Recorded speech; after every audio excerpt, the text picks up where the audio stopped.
I watched my phone light up for the 37th time. Travis. My son. The same son who'd called me 24 hours earlier to uninvite me from our family beach trip. Not him, actually.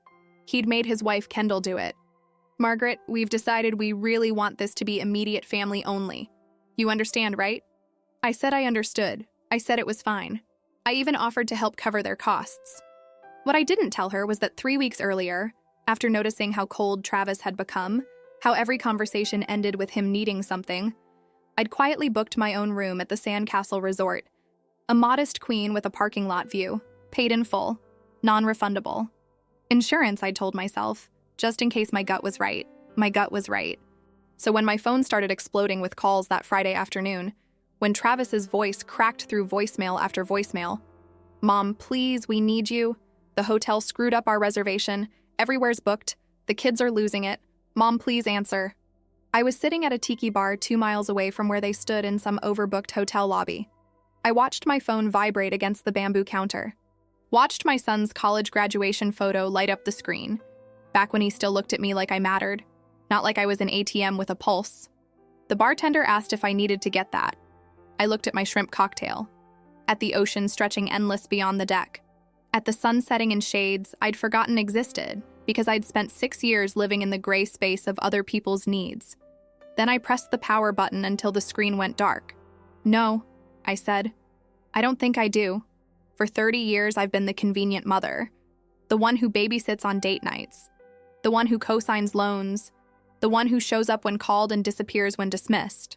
After my husband Robert died 6 years ago, I poured everything into Travis's family because I didn't know what else to do with the grief. Somewhere in all that pouring, I evaporated. I'd spent 3 months planning this Outer Banks trip, researching restaurants, booking a cottage, buying new swimsuits for the grandkids. Then 24 hours before departure, we want this to be immediate family only. Immediate family. As if 6 years of erasing myself hadn't earned me a place at the table. But here's what Travis didn't know. I hadn't canceled my secret reservation. I'd driven to the beach anyway. I'd checked into my small room with its parking lot view while they were still on the road, believing I'd stayed home like a good, obedient mother. And when their hotel fell through, when every reservation in a 50-mile radius was mysteriously unavailable during peak season, I was already 3 drinks deep and finally breathing. I should have felt guilty.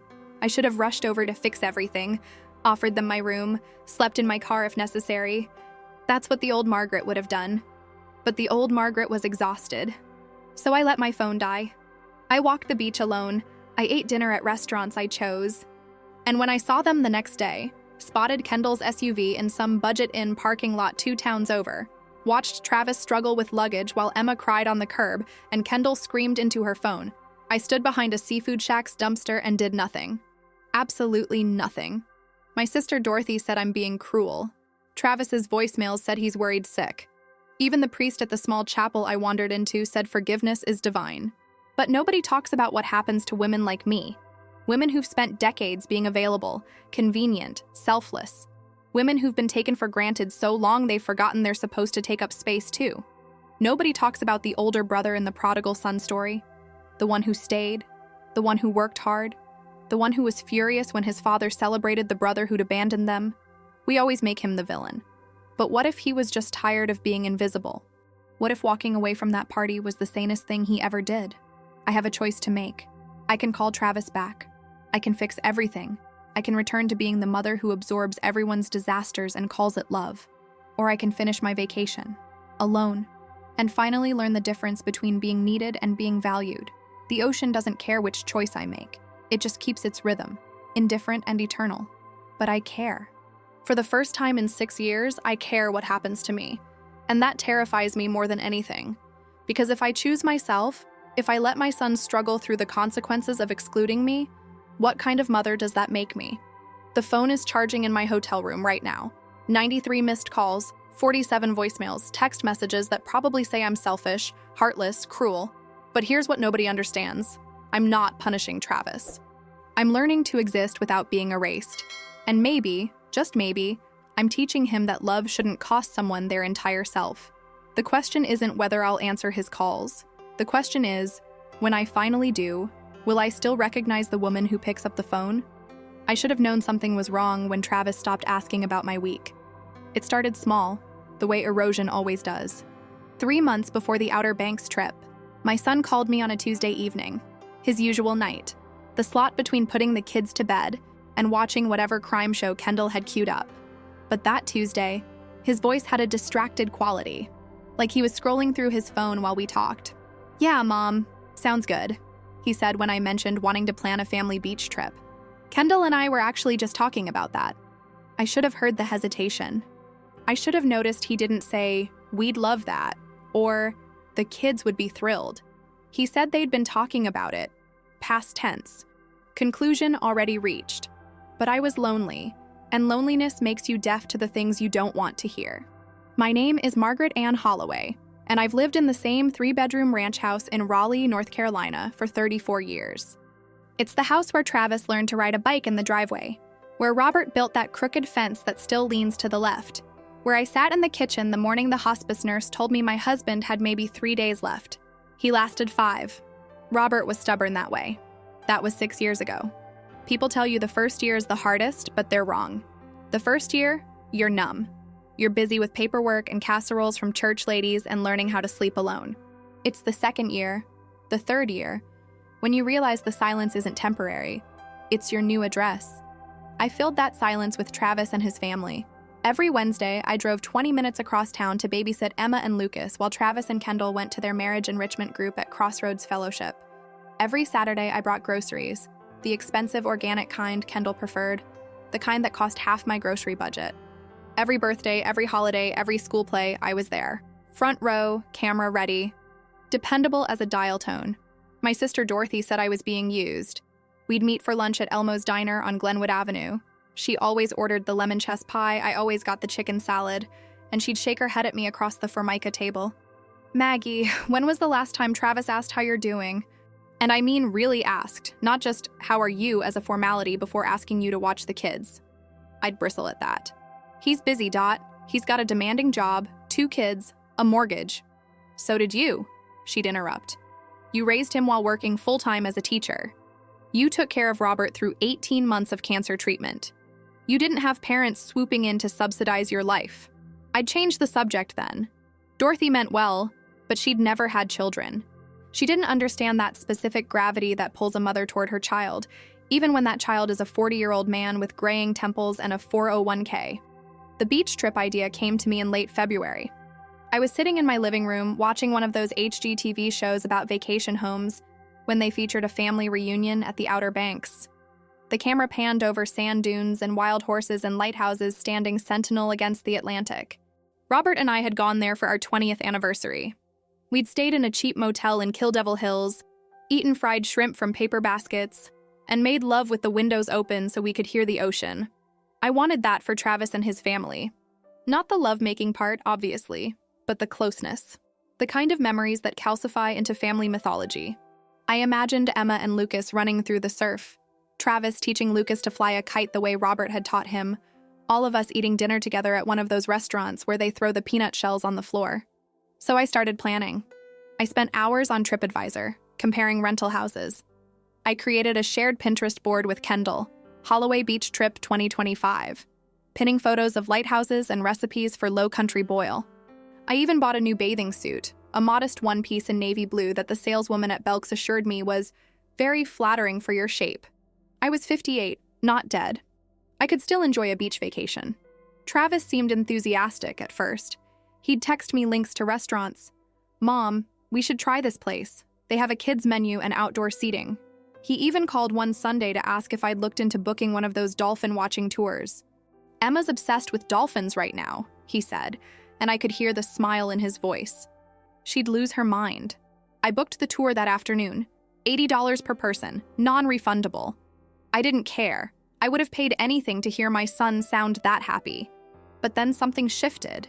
It was mid-May, about 2 weeks after I'd put down the deposit on a 4-bedroom cottage near Nag's Head, a place with a wraparound porch and a view of the Sound, $3,200 for the week, which was more than I'd ever spent on a vacation, but seemed worth it for family time.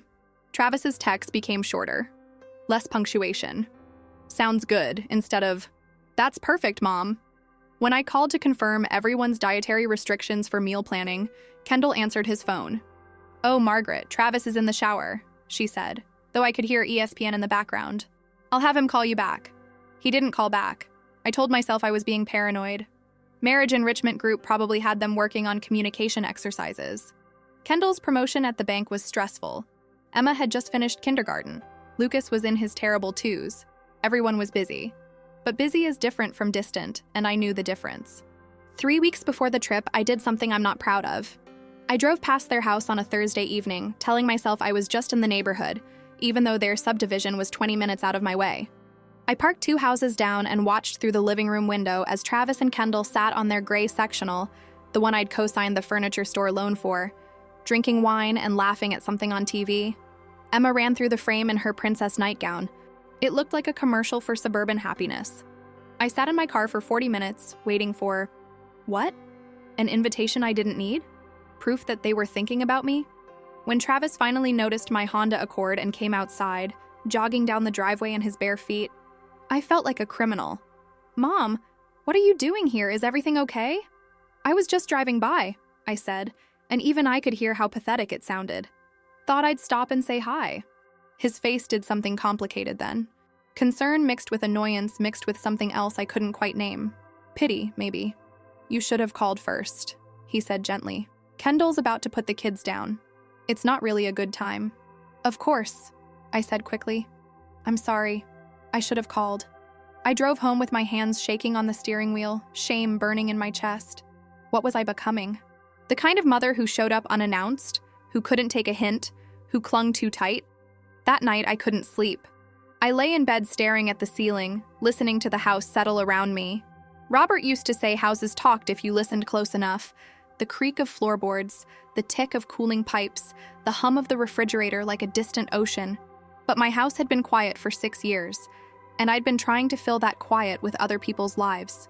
At 2:30 a.m., I did something impulsive. I opened my laptop and searched for hotels in the Outer Banks, just in case. Not because I thought I'd need one, just because. Well, I didn't know why. Insurance, maybe. A backup plan for a problem I couldn't quite name yet. The Sandcastle Resort had 1 room left for our week. A standard queen, parking lot view, $189 a night. I stared at the Book Now button for 10 minutes, my cursor hovering. This was insane. I had a cottage rental. I was going with my family. I didn't need a backup plan. But something in my gut, that same instinct that had made me drive past Travis's house, made me click the button. I entered my credit card information, selected Pay in Full, and checked the box for non-refundable rate. The confirmation email arrived at 2:47 a.m. I closed my laptop and finally fell asleep, though I couldn't have said whether I felt relieved or more anxious than before. The call came on Thursday, July 3rd at 11:23 a.m. I was in my kitchen making tuna salad for lunch when my phone rang. Kendall's name flashed on the screen. Not Travis. Kendall. "Hi, Margaret," she said, and I knew immediately from her tone. Too bright, too careful, the voice you use when you're about to disappoint someone but want to pretend you're not. "Kendall, hi. I was just going to call. I wanted to confirm what time you all are leaving tomorrow. I'm thinking we should caravan so we arrive around the same..." "Actually, Margaret, that's what I'm calling about." She paused, and I heard her take a breath. "Travis and I have been talking, and we've decided we really want this trip to be immediate family only. Just the 4 of us. Quality time with the kids, you know?" The tuna salad sandwich I'd been making sat half assembled on the counter. I watched a blob of mayonnaise slide off the bread and onto the plate. "Oh," I said. "We just feel like we don't get enough one-on-one time with Emma and Lucas, with our schedules being so crazy. And the cottage is kind of small for 5 adults. I mean, with the kids, it would be pretty cramped." "It's a 4-bedroom cottage," I said quietly. "There's plenty of space." "Well, yes, but you know how kids are. They need room to run around, and with 5 of us..." "I'm 1 person, Kendall." Another pause. Longer this time. I heard Lucas shriek in the background, the happy, angry shriek of a 2-year-old who'd had a toy stolen by his sister. "Lucas, share with your sister," Kendall called, muffled. Then back to me. "Margaret, please don't make this difficult. We're just trying to do what's best for our family. Our family. Not the family. Not all of us. Our family." The circle had been drawn and I was standing outside it. "Of course," I heard myself say. "I understand completely. You all should have special time together. Thank you for being so understanding, Kendall said, relief flooding her voice. And hey, this means you get a free week. You can relax, do whatever you want. When's the last time you took a vacation just for yourself? 6 years ago, I thought. When Robert and I went to the mountains for our anniversary, 3 months before his diagnosis. You're right, I said instead. It'll be nice to have a break. Exactly. And we'll send you lots of photos. The kids will miss you, of course, but we'll do something special when we get back. Maybe Chuck E. Cheese? I almost laughed at that. Chuck E. Cheese, the consolation prize for being uninvited from your own family vacation. That sounds lovely, I said. You all have a wonderful time. Give Emma and Lucas hugs from Grandma. After we hung up, I stood in my kitchen for a long time, staring at that half-made sandwich. Then I walked to my bedroom, opened my laptop, and pulled up the confirmation email from the Sandcastle Resort. Check-in, Friday, July 4th, 3 p.m. Non-refundable. I looked at it for a long time. Then I opened my suitcase and started packing. The drive to the Outer Banks took 4 hours and 17 minutes. I know because I watched every mile tick by on my odometer, each one taking me further from the person I'd been and closer to someone I didn't recognize yet. I left Raleigh at 9 a.m. on Friday, July 4th, early enough to beat Travis and Kendall, who wouldn't leave until after lunch according to the itinerary I'd planned months ago. The itinerary they were still following, just without me. Highway 64 stretched out flat and empty, cutting through small tobacco towns with names like Zebulon and Wendell and Williamston. I'd driven this route with Robert 20 years ago, his hand on my knee, both of us singing off-key to James Taylor on the radio. Now the radio stayed off. I drove in silence, gripping the steering wheel so tight my knuckles went white. Around Nashville, the North Carolina one, not Tennessee, I pulled into a gas station to use the restroom. Inside, a woman about my age was buying lottery tickets, $5 worth, while her husband waited by the coffee machine. She caught my eye and smiled. "Happy 4th of July," she said. "You too," I managed. "You heading to the beach?" I nodded.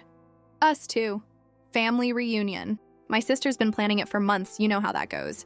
Too many cooks in the kitchen if you ask me, but what are you gonna do?" She laughed, a comfortable sound. "You meeting family there?"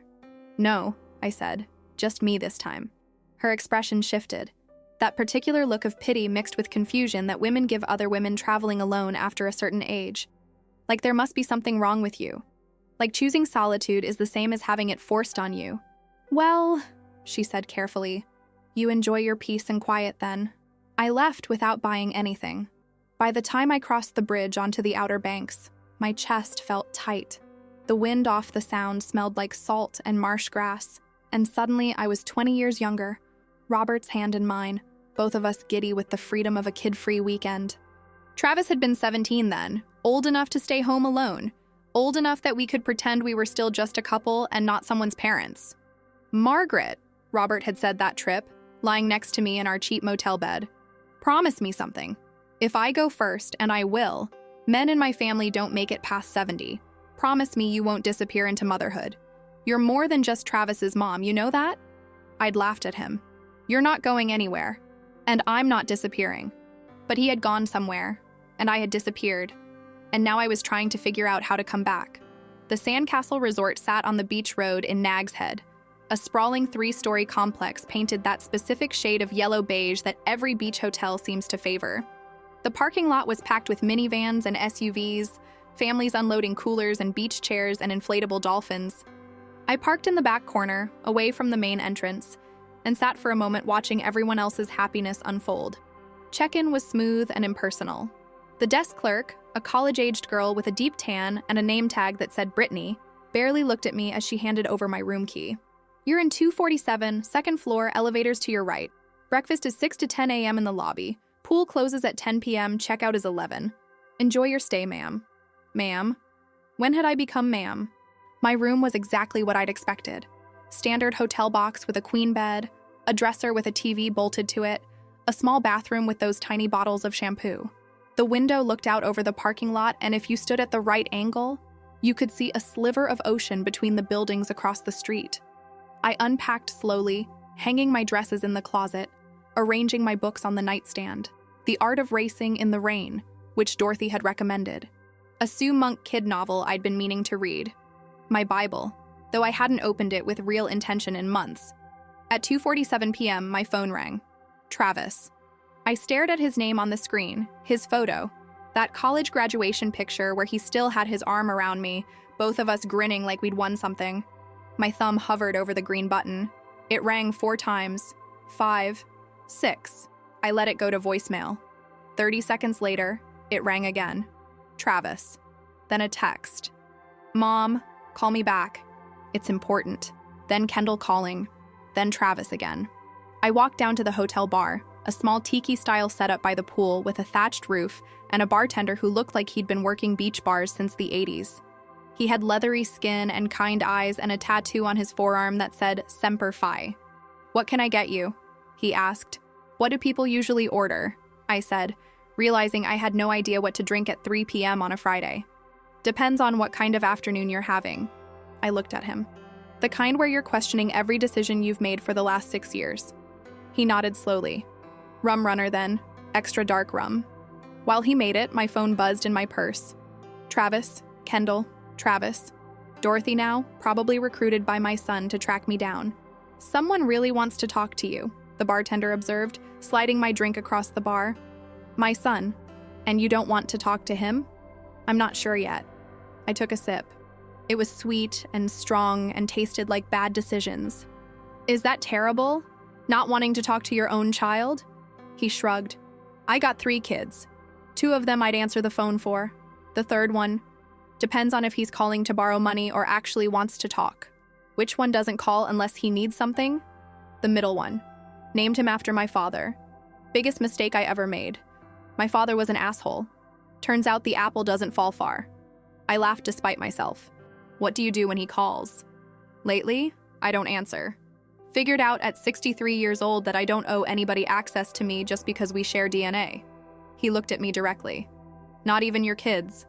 Maybe especially not your kids, because they're the ones who know exactly which buttons to push. My phone rang again. Travis, 4th time in 20 minutes. The bartender gestured to it. You gonna get that? I looked at the phone, at my son's face smiling up at me from a time when he still needed me for more than babysitting and bank loans. Then I pressed the power button and held it until the screen went dark. No, I said. I don't think I am. Good for you, he said. First round's on the house. I spent the rest of the afternoon walking the beach. The sand was hot under my bare feet, and the ocean stretched out endless and indifferent. Families clustered under umbrellas, kids shrieking in the surf, teenagers playing volleyball, couples walking hand in hand. I was the only person alone. For dinner, I went to a small restaurant called Sam and Omi's that Robert and I had loved. It was still there after 20 years. Same neon sign, same nautical kitsch on the walls. I sat at a table for one by the window and ordered she crab soup and hush puppies.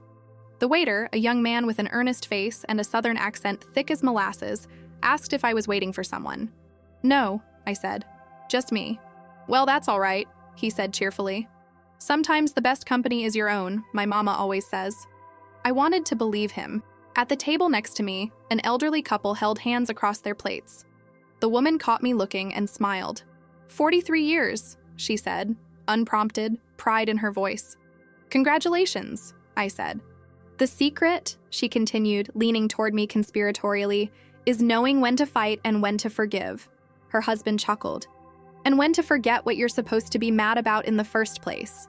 They laughed together, that comfortable laughter of people who'd weathered decades together. I thought about Robert, about how we'd never get to be that couple, and something in my chest cracked open. How do you know? I asked before I could stop myself. When to forgive. The woman considered this. Well, honey, I think you forgive when someone's genuinely sorry and trying to do better, but you can't forgive someone who doesn't think they've done anything wrong. That's not forgiveness, that's just letting yourself be a doormat. I nodded, feeling tears prick at my eyes. You okay, sweetheart? She asked gently. I will be, I said, hoping it was true. That night, I tried to pray. I sat on my hotel bed with my Bible open to Psalms, the one book I still remembered how to navigate, and tried to find words. But prayer had become so transactional for me over the years. Please help Travis with his job interview. Please keep Emma safe. Please let Kendall's pregnancy test be negative because they can't afford a 3rd child right now. I'd forgotten how to pray for myself. Or maybe I'd never learned. I don't know what I'm doing, I finally said out loud to the empty room, to God, to whoever was listening. I don't know if this is selfish or necessary. I don't know if I'm being petty or finally standing up for myself. I just know I'm tired of erasing myself to make room for people who don't even notice I'm gone. The air conditioning unit clicked on. Outside, someone laughed. The ocean kept its rhythm. I didn't feel any divine response, but I felt something loosen in my chest. Permission, maybe. Or just exhaustion, finally winning over guilt. Saturday morning, I woke early and walked to a small coffee shop called the Cottage Coffee House. It had weathered wood floors and local art on the walls and baristas with nose rings and tattoos of waves.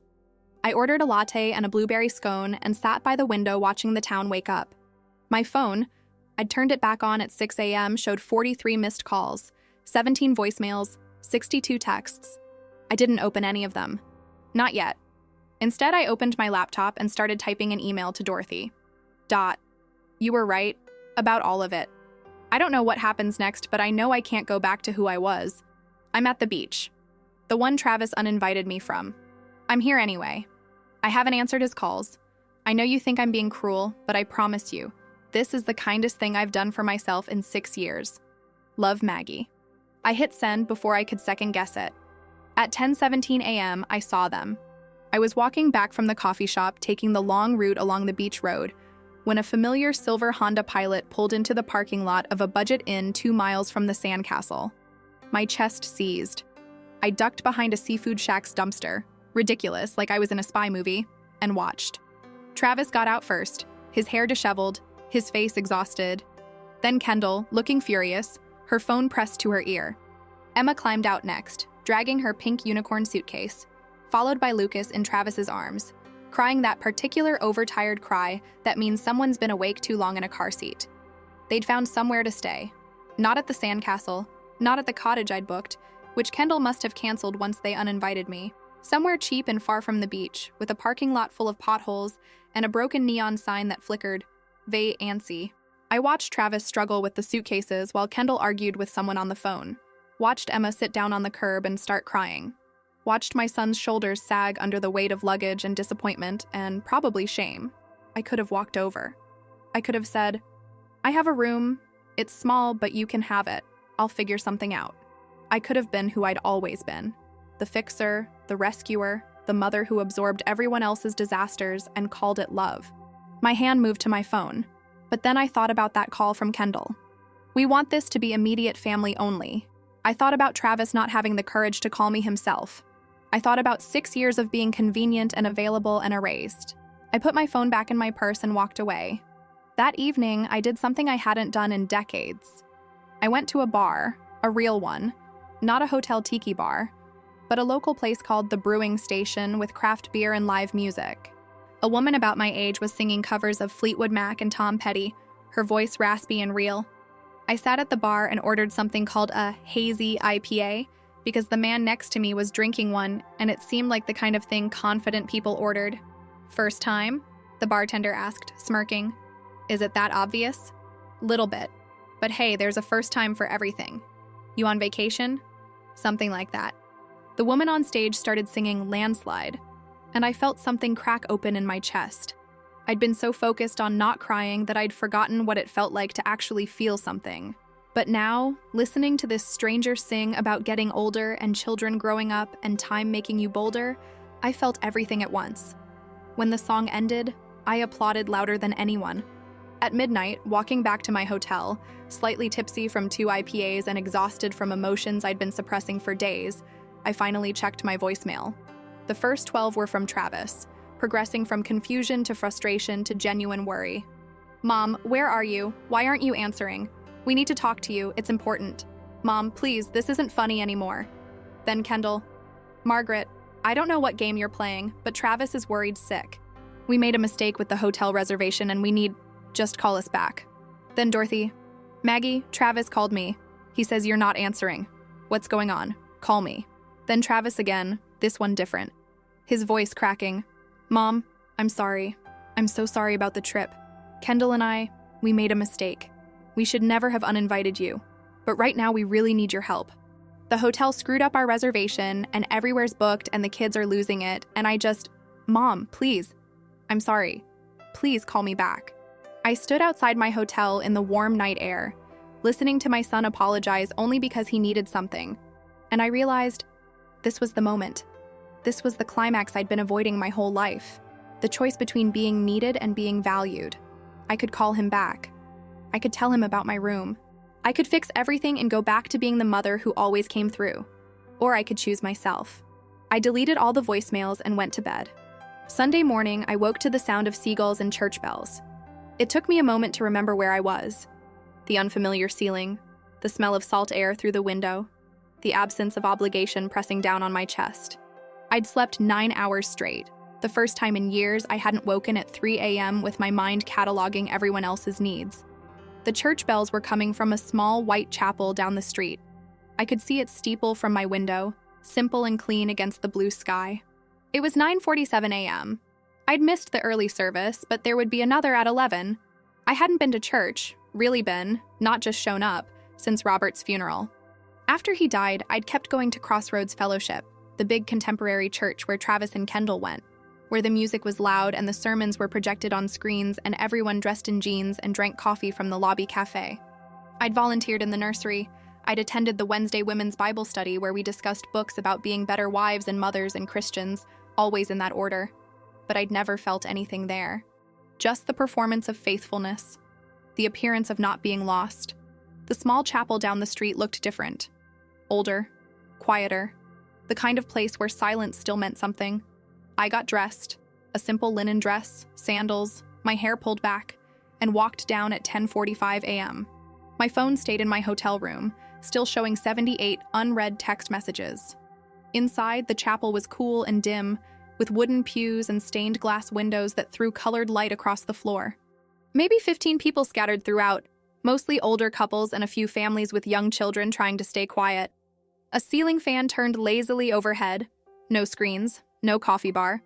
Just a simple altar with a wooden cross and flowers that looked like someone had picked them from their own garden. I slid into a pew near the back. The priest was an older man with kind eyes and gray hair, wearing traditional vestments. His homily was about the prodigal son, which made me want to laugh at the irony. But he didn't tell it the way I'd heard it before, with all the emphasis on the father's forgiveness and the wayward son's redemption. Instead, he talked about the older brother, the one who stayed, the one who did everything right, the one who was angry when his father celebrated the brother who'd left. "We don't talk enough about the faithful son," the priest said, his voice gentle but clear in the small space.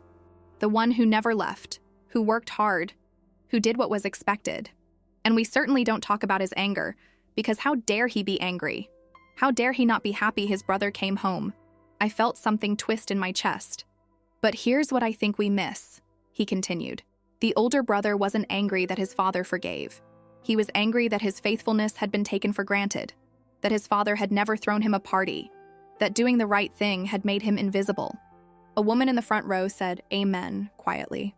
The father says to him, "Son, you are always with me, and everything I have is yours." But that's not comfort, that's the problem. The older son had been right there the whole time, and his father had never really seen him, had never celebrated him, had only noticed him when he needed something done.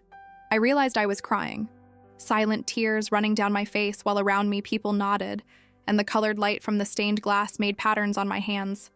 "So today," the priest said, "I want to say this to everyone who has stayed, everyone who has been faithful, everyone who has been taken for granted.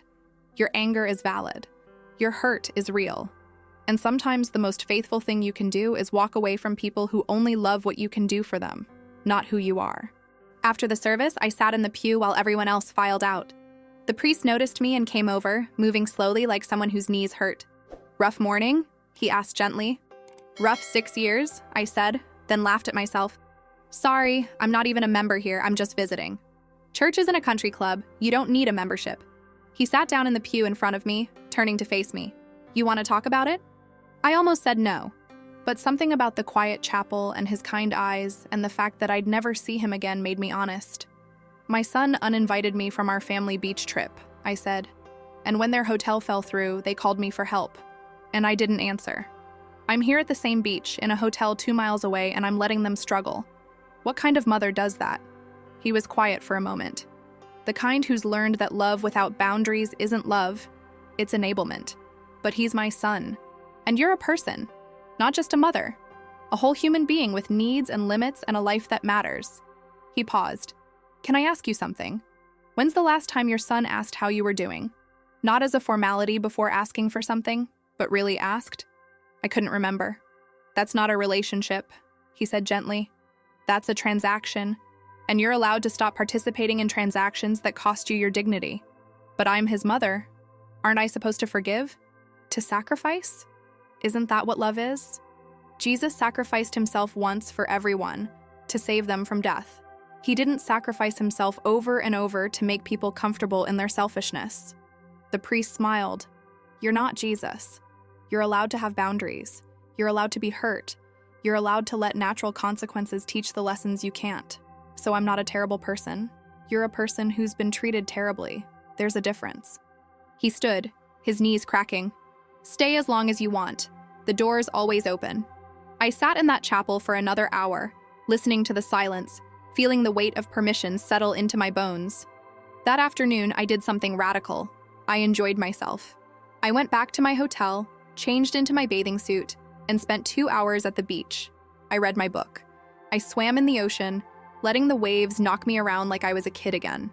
I bought a snow cone from a cart, bubblegum flavor, bright blue, completely unnecessary, and ate it while walking barefoot on the hot sand. At 3 p.m., I saw them again. I was walking back to my hotel when I spotted Kendall's SUV in the parking lot of a Waffle House. Through the window, I could see them in a booth. Travis looking exhausted, Kendall on her phone, Emma coloring on a placemat, Lucas asleep in a high chair. They looked miserable. I stood there for a long moment, watching my son rub his eyes with the heels of his hands, while his wife argued with someone on the phone. Emma dropped a crayon, and Travis didn't even notice. This wasn't the family vacation they'd wanted. This was the consequence of their choices. And for the first time, I didn't feel guilty about that. I went back to my hotel and ordered room service. Lobster bisque and a Caesar salad and a slice of key lime pie. I ate it slowly, watching a home renovation show where everything got fixed in 43 minutes. That evening, Dorothy called. I answered this time. Hi, Dot. Jesus Christ, Maggie, I've been worried sick. Travis has called me 6 times. I know. And he says you won't answer and they're stuck in some horrible motel and the kids are miserable and… Maggie, are you there? Are you okay? I'm here. I'm at the beach. The one they uninvited me from. Silence. Then, oh honey, I have a hotel room. It's small, but it's nice. And I've been having a good time, Dot. I went to church this morning. I read a whole book yesterday. I ate key lime pie for dinner and nobody needed anything from me. Maggie, her voice was careful now. Travis needs help. He made a mistake. He made a choice. I interrupted. He chose to uninvite me. He chose to have Kendall make the call because he didn't have the courage to do it himself. And now he's calling because he needs something, not because he's sorry. He said he apologized. He apologized because he needs help. That's not the same as being sorry. Dorothy was quiet. Then, what are you going to do? I don't know yet, but I know I'm not going to fix this for him. Not this time. You're really not going to help him? I thought about the older brother in the parable, about the priest's words, about 6 years of erasing myself. I'm helping him, I said finally. I'm teaching him that I'm not a resource he can access whenever it's convenient. I'm his mother, not his safety net. That's very philosophical, Mags. But there are 2 small children involved. Emma and Lucas have 2 parents. Parents who chose to exclude me from this trip. Parents who can figure out how to manage the consequences of that choice. Dorothy sighed. You've changed. Good, I said. I needed to. After we hung up, I sat on my hotel bed and finally opened Travis's text messages. Most were variations of the same thing. Where are you? Call me. Mom, please. We need you. This isn't funny. But one, sent at 2:37 a.m. the night before, was different. Mom, I know you're probably still upset about the trip. Kendall told me she called you. I should have called you myself. I was a coward. I let her do it because I didn't want to hurt you, but I hurt you worse by not having the guts to be honest. I'm sorry. Not because we need help now, although we do, but because you deserved better than that. You've always deserved better than how I've treated you. I just didn't see it until now. I read it 3 times. Then I looked at the timestamp. 2:37 a.m. After they'd been dealing with the hotel disaster for hours. After they'd tried calling me dozens of times. After they'd realized how much they'd relied on me to clean up their messes. Was he sorry? Or was he sorry because he needed something? I didn't know. And I realized it didn't matter. Not right now. Right now, I needed to learn how to exist without being needed. How to love my son without disappearing into his crises. I typed a response. I'm okay. I need some time. I'll call you when I'm ready. I hit send before I could second guess it. 3 dots appeared immediately. Travis typing, then stopping, then typing again. Finally. Okay. I love you, Mom. I love you too, I typed back. And I meant it. But love didn't mean I had to fix everything. Monday morning, I woke up with a plan. I got coffee from the lobby, sat on the beach, and called the cottage rental company. After 20 minutes on hold and 10 minutes explaining the situation to a manager, I got confirmation. Kendall had called Friday morning to cancel my deposit on the 4-bedroom cottage, requesting a refund. They'd rebooked it within hours to another family. So Kendall had canceled my booking, the one I'd paid for, and then when their own hotel fell through, had the audacity to call asking for help. The rage I felt was clean and clarifying. I called Dorothy back. I need you to tell me the truth, I said. Am I being cruel? Am I punishing Travis for something that's partially my fault for letting it go on so long? Dorothy was quiet. Then, you want the truth? Yes. The truth is, I'm proud of you. The truth is, you've spent 6 years being a doormat and calling it love. The truth is, Travis and Kendall have gotten used to treating you like an ATM and a babysitter. And the only way that changes is if you stop allowing it. She paused. But the truth is also that this is going to hurt. Change always hurts. And you're going to feel guilty. And some people, maybe even Travis, are going to tell you you're being selfish. And you need to decide if you can live with that. I don't know if I can. Then you'll go back to being who you were. And that's a choice too. But Maggie, honey, I watched you disappear after Robert died. I watched you pour everything into Travis's family because you didn't know what else to do with the grief. And I love you too much to tell you it's okay to keep disappearing. I cried on the phone with my sister while tourists walked past with their beach chairs and coolers, while the ocean kept its rhythm, while my life cracked open and reformed into something new. That afternoon, I finally called Travis. He answered on the first ring. Mom, thank God. Are you okay? Where are you? I'm at the beach, I said. The Outer Banks, where you uninvited me from. Silence. Then, you're here? I've been here since Friday. I had a reservation at the Sandcastle. The Sandcastle. His voice was flat with realization. That's why it was overbooked, because you... Mom, why didn't you say anything? When Kendall called you... Because you uninvited me, Travis. You wanted a family vacation without me, so I gave you what you wanted.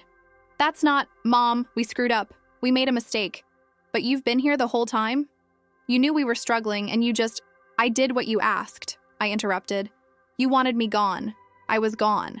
That's not fair. What's not fair is being treated like a convenience. What's not fair is being uninvited from a trip I planned and paid for, then being called when you needed something fixed. I could hear him breathing on the other end. Then quietly, you're right. Those 2 words, simple, honest, broke something open in me. I'm right? You're right. We've been using you. I've been using you. Ever since Dad died, You were so willing to help. And I didn't think about what we were taking from you. I didn't think about you at all. His voice cracked. I'm so sorry, Mom. I'm sorry for the trip. I'm sorry for all of it. You deserved so much better. I sat down on the edge of my hotel bed, tears streaming down my face. Travis, I said carefully, I need you to understand something. I love you. I love Emma and Lucas. But I can't keep being the person you call when you need something.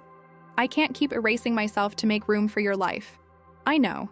I need to matter for more than what I can do for you. You do matter. You matter so much. He was crying now too. Mom, I don't know how to fix this. You don't fix it. You change. We both change. We figure out what a real relationship looks like, not one based on you needing things and me providing them. Okay, he said. Okay, how do we do that? I don't know yet, but we start by me finishing this vacation, alone, the way you wanted me to. He laughed through tears. That's fair. And when I get back, we talk, Really talk. About boundaries and expectations and what kind of relationship we want to have. I'd like that. He paused. For what it's worth, this trip has been terrible without you. The kids keep asking where you are. Emma drew you a picture of a dolphin because she knows you love them. And I keep thinking about all the things you would have planned for us to do. All the ways you would have made this special. That's good, I said gently. It's good for you to feel that. To know what you lost when you chose to exclude me. I'm really sorry, Mom. I know you are. And I forgive you. But forgiveness doesn't mean everything goes back to how it was. I understand. After we hung up, I sat in my hotel room for a long time, feeling lighter and sadder and more myself than I'd been in years. The rest of that week, I did exactly what I wanted. I ate at restaurants I chose. I walked the beach at sunrise. I drove to Jockey's Ridge and climbed the sand dunes like a kid. I bought a ridiculous sun hat with a flamingo on it because it made me laugh. I went to a wine tasting at a local vineyard and flirted mildly with a man named Bill who told me about his woodworking hobby and didn't ask me for anything. On my last night, I went back to that small chapel for evening prayer. The priest remembered me. "How are you doing?" he asked. "Better," I said. "Scared, but better." "Good. Fear means you're doing something that matters." I talked to my son. I told him things need to change. And he listened. He apologized. "We're going to try to figure out something different." The priest nodded. "That's good. But remember, rebuilding takes time. And some people, even when they apologize, slip back into old patterns. You'll have to hold your boundaries even when it's hard." "I know. And you'll have to forgive yourself for all the years you didn't." That stopped me. Forgive myself? For being human. For not being perfect. For taking so long to stand up for yourself. He smiled gently. "We're always so much harder on ourselves than we are on anyone else. But you're allowed to be a work in progress. God meets us where we are, not where we think we should be." I cried again. Seemed like all I did that week was cry. But these tears felt different, cleaner, like rain washing away old dust. Friday morning, I checked out of the sandcastle. The same desk clerk, Brittany, processed my checkout with the same impersonal efficiency. "How was your stay, ma'am?" "Life-changing," I said. She looked up, startled, then smiled. "That's good. That's real good." The drive home felt different than the drive there. Lighter. The same highway, the same tobacco towns, but I was different. I sang along to the radio, James Taylor, just like Robert and I used to, and my voice cracked on the high notes and I didn't care. When I pulled into my driveway in Raleigh, Dorothy was sitting on my front porch with 2 iced coffees. "Welcome home," she said. "I'm not sure I'm home yet," I said. "I think I'm still figuring out where home is." "That's okay. You've got time." We sat on my porch in the late afternoon sun, drinking coffee that had gotten warm, and I told her everything. About the chapel. About the priest's homily. About Travis's apology. About learning that love could include boundaries. "So what happens now?" Dorothy asked. "Now I figure out who Margaret Holloway is when she's not just someone's mother or someone's wife. I figure out what I want, what I need, what I'm not willing to compromise anymore." "That sounds lonely." "Maybe," I admitted. "But it's a different kind of lonely than being surrounded by people who don't really see you." Dorothy reached over and squeezed my hand. "I see you, Mags. I've always seen you." "I know," I said. "Thank you." That evening, Travis texted me. "We're home. Kids are exhausted but happy. Can we come by tomorrow? I want Emma to give you that dolphin picture. And I want to talk. Really talk." I looked at the message for a long time. Then I typed, "Tomorrow's not good. How about Tuesday at 2? Just you, not Kendall or the kids. We need to have some hard conversations." His response came quickly. "Tuesday at 2. I'll be there." I set my phone down and walked to my bedroom window. Outside, the sun was setting in shades of pink and orange. My yard needed mowing. The fence Robert built still leaned to the left. Everything was the same as when I'd left, but I was different. And maybe that was enough. Maybe that was everything. I opened my Bible, the one I'd brought to the beach but barely opened, and found the passage about the older brother. I read it slowly, seeing it differently now. The Father says, "Son, you are always with me, and everything I have is yours." But what if the older brother didn't want everything his father had? What if he just wanted to be seen, to be celebrated, to matter for who he was, not just for what he did? I thought about that brother walking away from the party, going to his own field, living his own life. And for the first time, I didn't see that as a sad ending. I saw it as a beginning. The beginning of a life where you stop waiting for someone else to throw you a party and throw one for yourself. Where you stop erasing yourself to make room for people who don't appreciate the space you take up. Where you learn that the most faithful thing you can do is be faithful to yourself. I closed the Bible and looked at my reflection in the darkening window. 58 years old. Gray hair I kept meaning to dye but hadn't. Laugh lines around my eyes from a life I'd lived, even if I'd forgotten to live it fully. "Hello, Margaret," I said to my reflection. "Nice to finally meet you." Outside, the first stars appeared. Inside, I felt something I hadn't felt in 6 years. Not happiness, not yet, but possibility. The possibility that I could love my son without losing myself. The possibility that I could be enough, just as I was. The possibility that the story wasn't over yet. And maybe, just maybe, the possibility that the best chapters were still ahead. The end. For what shall it profit a man, if he shall gain the whole world, and lose his own soul? Mark 8:36. Sometimes the most faithful act is learning to be faithful to yourself. We changed our minds. Cancel your beach trip with us. We want to keep it family only. My daughter called me the day before our trip, but when they arrived at the hotel, it was already full of guests. They called me desperately, but I didn't answer.